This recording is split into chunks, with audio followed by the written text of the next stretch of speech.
You will hear a number of different recordings, and you will have to answer questions on what you hear. There will be time for you to read the instructions and questions, and you will have a chance to check your work. All the recordings will be played once only. The test is in 4 sections. At the end of the test, you will be given 10 minutes to transfer your answers to an answer sheet. Now turn to Section 1. Section 1. You will hear 2 students, Peter and Mary, discussing their new eating plan. First, you have some time to look at questions 1 to 5. You will see that there is an example that has been done for you. On this occasion only, the conversation relating to this will be played first. OK, Mary. I know I'm putting on weight with all my bad eating habits. That's right. Chocolate bars, pizzas, and all washed down with litres of soft drink. And with all the sugar in soft drink, I think we can say you're definitely overindulging, don't you think? Peter consumes far too much soft drink, so soft drink has been written in the space. Now we shall begin. You should answer the questions as you listen, because you will not hear the recording a second time. Now listen carefully and answer questions 1 to 5. OK, Mary. I know I'm putting on weight with all my bad eating habits. That's right. Chocolate bars, pizzas, and all washed down with litres of soft drink. And with all the sugar in soft drink, I think we can say you're definitely overindulging, don't you think? I know. I intend to definitely stop drinking that from now on. And that's part of the sensible eating plan that we have agreed we need to formulate. One that we can both follow.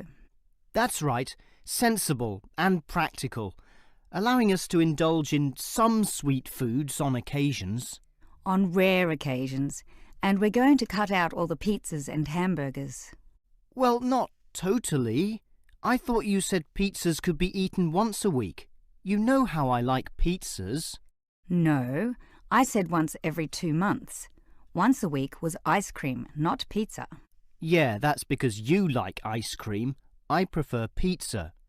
Peter, if you want to lose weight, you need to be disciplined in both what you eat and what you do, which brings us to the issue of exercise. That's right. So, jogging twice a week and hiking on Saturdays, right? No, hiking is Sundays, allowing Saturdays for the light walking exercise. I've investigated and discovered there are a lot of walking trails around this suburb, with many beautiful places if you just look around. So what's happening this Saturday? A walk around the city? That's later in the month. This Saturday we'll visit Pine Park. Hill Park is nicer, with great views too. Yes, but we have to travel too far to reach Hill Park, so I ruled that out, and I love the smell of pines. And what about the weekday meals? Salads every night, I suppose.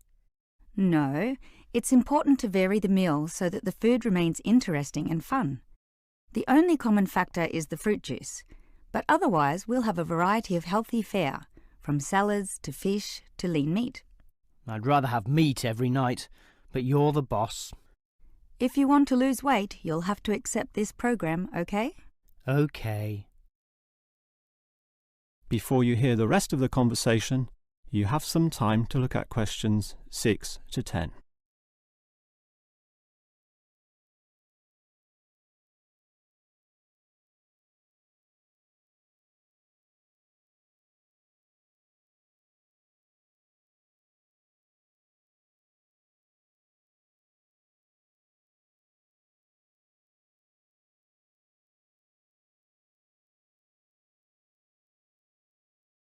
Now listen and answer questions 6 to 10.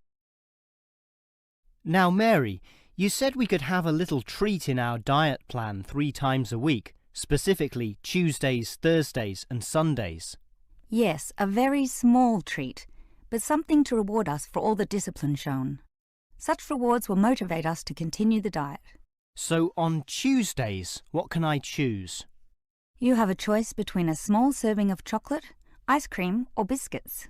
OK, well, I'll go for the biscuits. I love those crunchy little things with my cup of tea. So do you, right? I do indeed, so I'll have them too, saving the ice cream for later. But I know how much you like ice cream, so why don't you save it for the end of the week?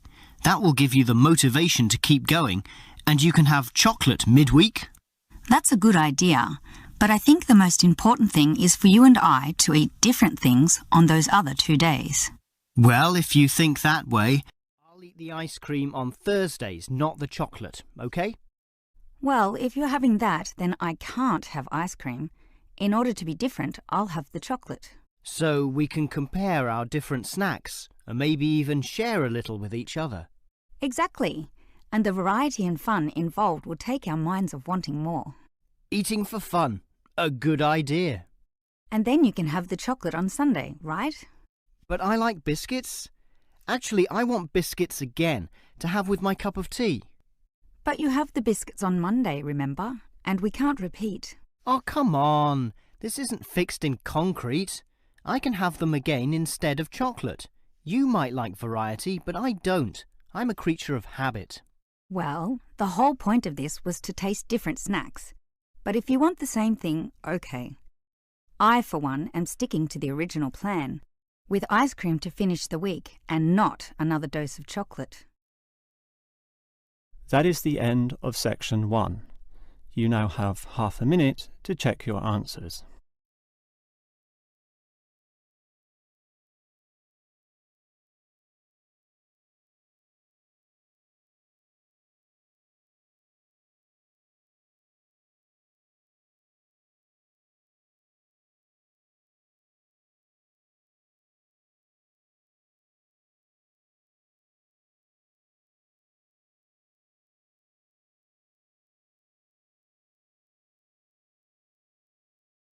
Now turn to section 2. Section 2. You will hear a childcare worker telling some mothers about the advantages of her centre. First, you have some time to look at questions 11 to 16.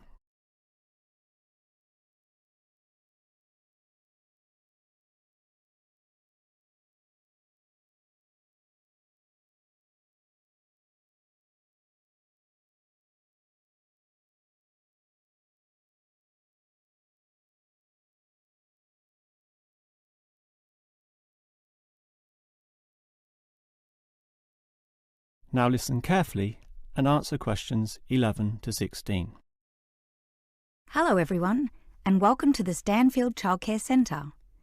Now I know you're all new mothers and you like to cling to your children.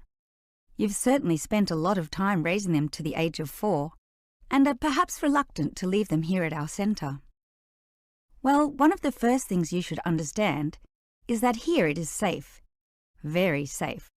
Look around and you'll see that every room has padded walls. Other centres have standard painted walls, but here we have invested a lot to ensure your children will not hurt themselves when running around and possibly tripping over. This padding extends around all corners. That is, the areas most likely to bruise and cut your active little child. So, you can rest assured that any accidents of a physical nature are not likely to happen here. Now, you don't want to dump your child at this centre and let them waste their time.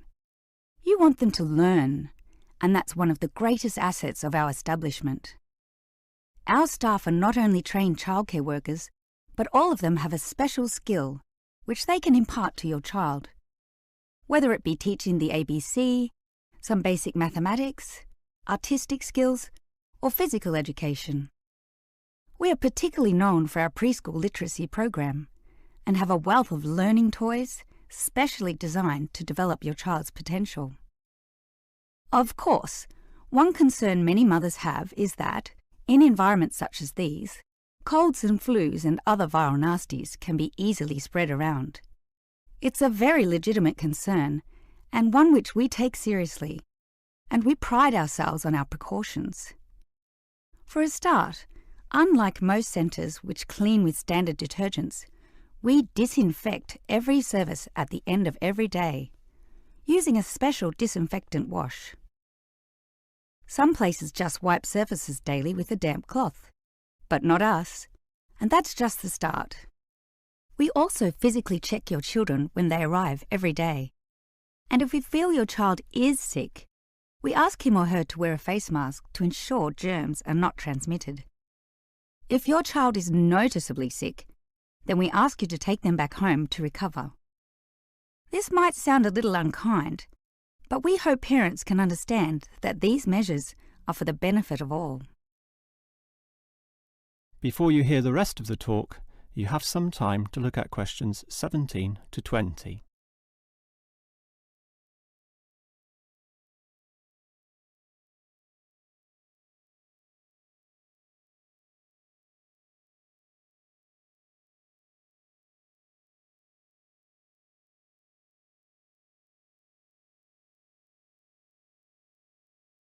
Now listen and answer questions 17 to 20.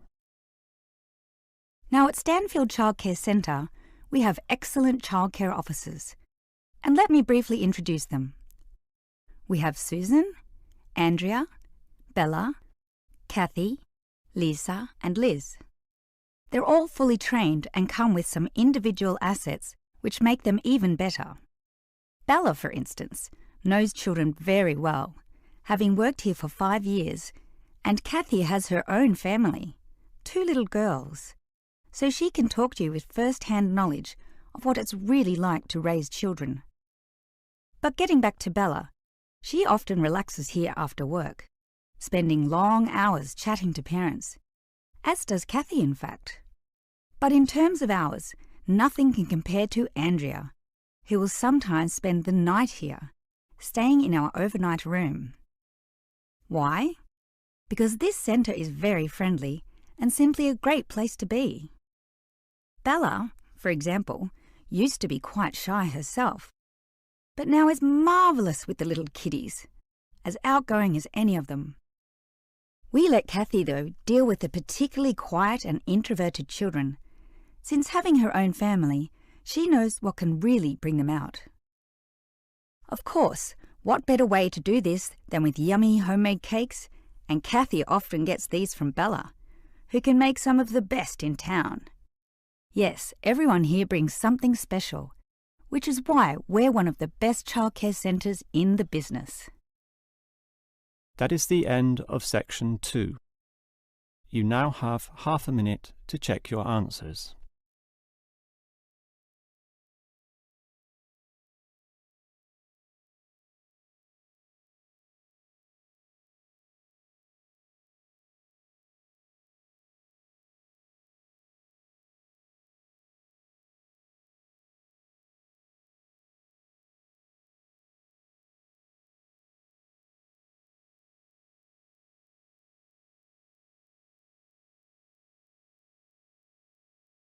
Now turn to section 3. Section 3.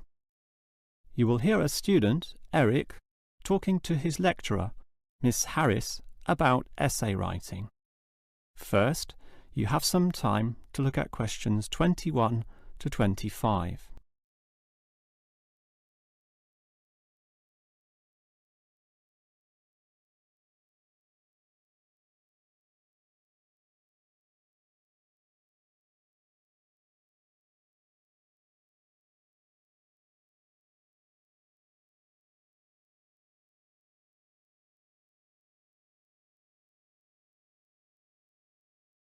Now listen carefully and answer questions 21 to 25. Hi, Miss Harris. Here we are talking once again. Well, I'm always willing to help out wherever possible. Is anything troubling you? Well, your advice last week about writing summaries was very useful, and I'm using these summaries a lot in order to prepare my final master's thesis. But you're having problems, right? Yes, I have a few issues to discuss. Obviously, I want a good essay, and I want to achieve high marks, but I'm not sure on the best way to start. That's an easy question. Start with a topic, but not one that I necessarily suggest. One that you want to explore. You will always write better when doing so on a topic you are interested in. not one imposed upon you by others. Well, I'm interested in management theory. Then pursue that. However, that alone is far too broad. Break it into various current areas of discussion and relevance. Then look more carefully at one of them. Say, management and cultural differences, or management and motivation, or other aspects, such as the role of salary, group cohesion, or leadership. I would say I'm interested in group cohesion, that is, how people interact in the workplace. Well, that's a start, but you can't then just write planlessly without defining exactly what you intend to do within the area you've chosen. You'll have to think of a thesis, and this statement could be of several types. Such as what? Oh, you could argue a point, something that you believe in, or discuss an issue, looking at its various perspectives, or critique the opinions of others, pointing out the pitfalls and flaws. The thesis statement will make that very clear because it will say, in simple terms, what you intend to achieve in your essay. I see. And then I can just begin writing, right? Wrong. Huh? If your essay is going to be clear, it needs to be logical and organised, and this means you'll need an outline. This could be written as a flowchart or spider graph, that is, a series of connected lines.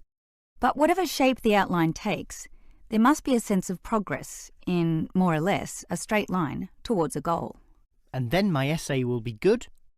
With such progression, definitely, as long as you do achieve everything that you set out to do, as specified in the beginning, okay? Before you hear the rest of the conversation, you have some time to look at questions 26 to 30.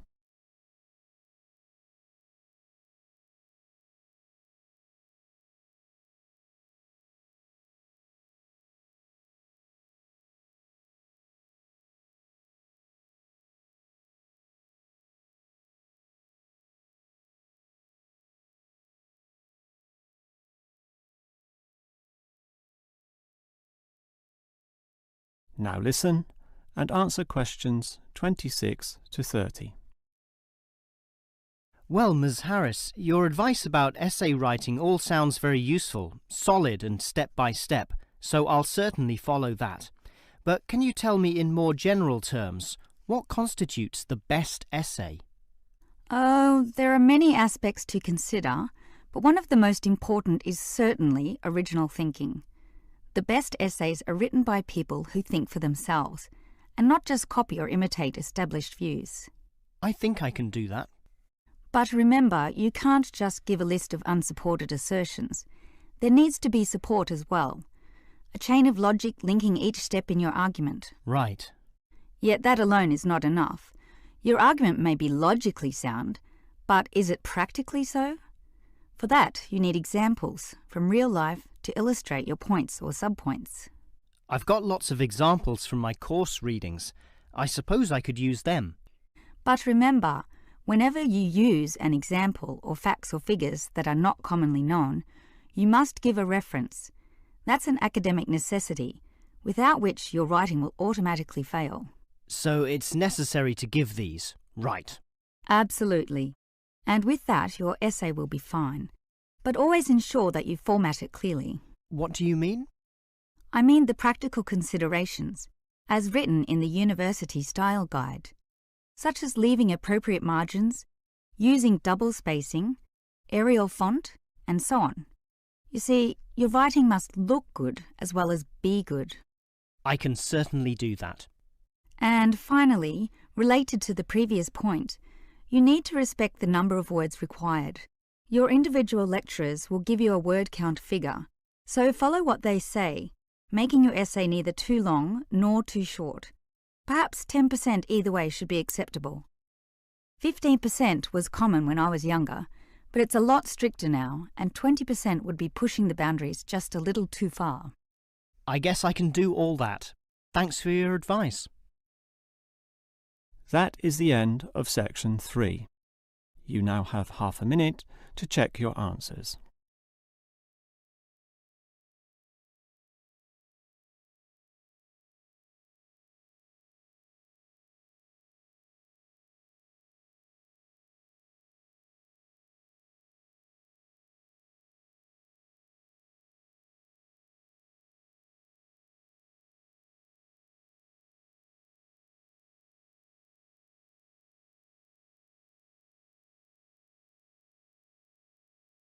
Now turn to section 4. Section 4. You will hear a lecturer discussing the history of people's beliefs regarding whether the Sun or the Earth is at the centre of the solar system. First, you have some time to look at questions 31 to 33.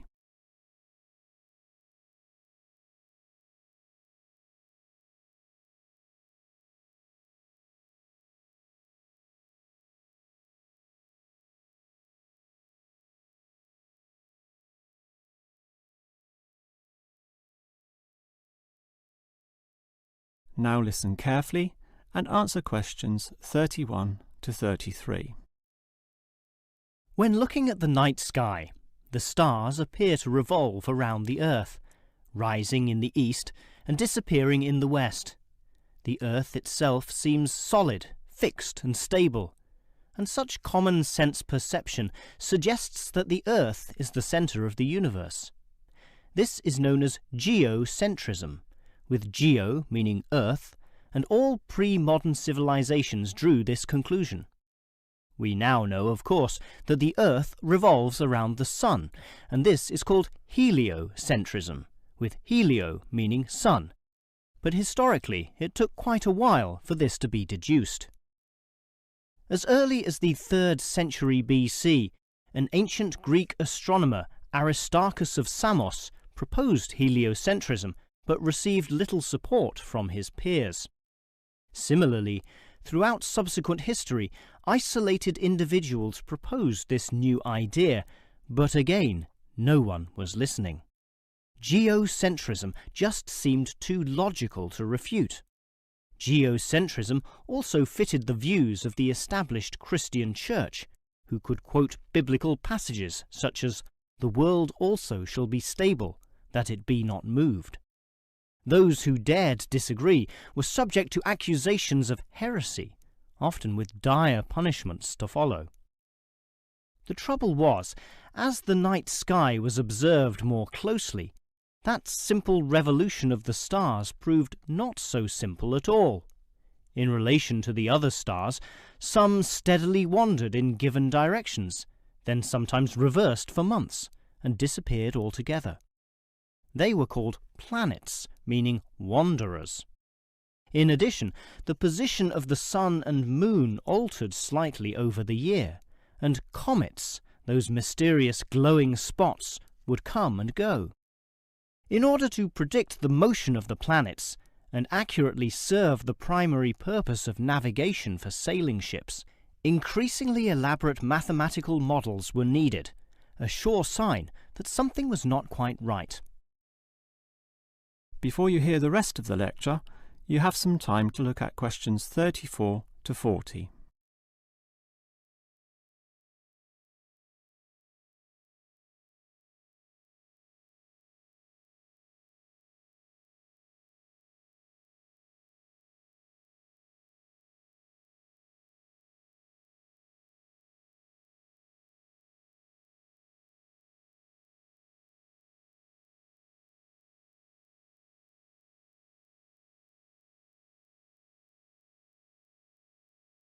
Now listen and answer questions 34 to 40. Heliocentrism, or the belief that the Sun is the centre of the solar system, still needed a mathematically sound description before it could be scientifically accepted. And it was a Polish astronomer, Nicholas Copernicus, who in 1543 first published this. This event is sometimes referred to as the Copernican Revolution. Copernicus himself certainly feared the consequences of his proof, knowing full well it might invoke the anger of the established church. Probably for this reason, he waited until the last year of his life, when he was sick and dying, to release his findings. In addition, the preface of the book, written by a respected member of the church, stated that the model was not necessarily correct. As a result of this, there was no revolution whatsoever. In fact, the book received scant attention in the subsequent decades, apart from a few irate clergymen who angrily dismissed the whole scheme as irrelevant. Yet the following generations of astronomers did not always fare so well. The Italian scientist Galileo got into trouble, as did a fellow Italian with the surname Bruno, Giordano Bruno, who was burnt at the stake. Yet ultimately nothing could slow the spread of heliocentrism across Europe. It formed the basis of Isaac Newton's great work on the motion of the planets, a work which implied that even the sun, around which the Earth circled, was itself in motion around a common centre of gravity. No discourse about heliocentrism could finish without mentioning that, somewhat unbelievably, there still exist those today who choose to believe that the Earth is the centre of the universe. Modern geocentrism is usually the result of literal interpretations of the Bible, which is the cornerstone of these people's beliefs. They, therefore, also believe in creationism, that is, that a God created everything, and while we may smile at this, it is sobering to consider that surveys have revealed that up to 10% of British people, 12% of Europeans, 20% of the USA, and 25% of the Middle East still hold the belief that the sun revolves around the Earth. One can only wonder what Copernicus would have thought of this. That is the end of section 4. You now have half a minute to check your answers.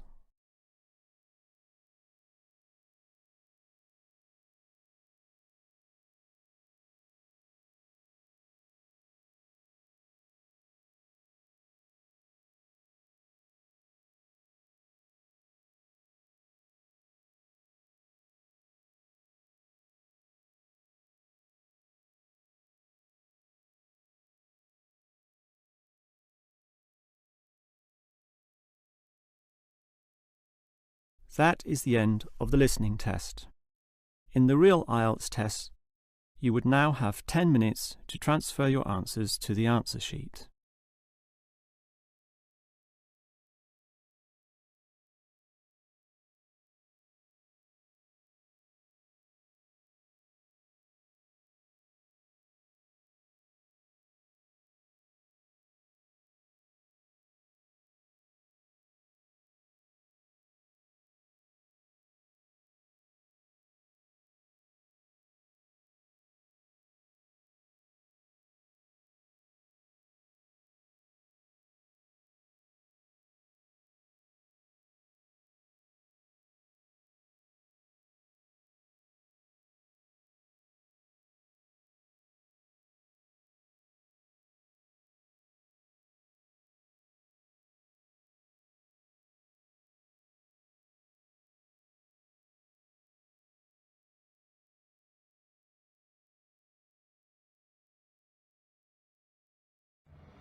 Smash.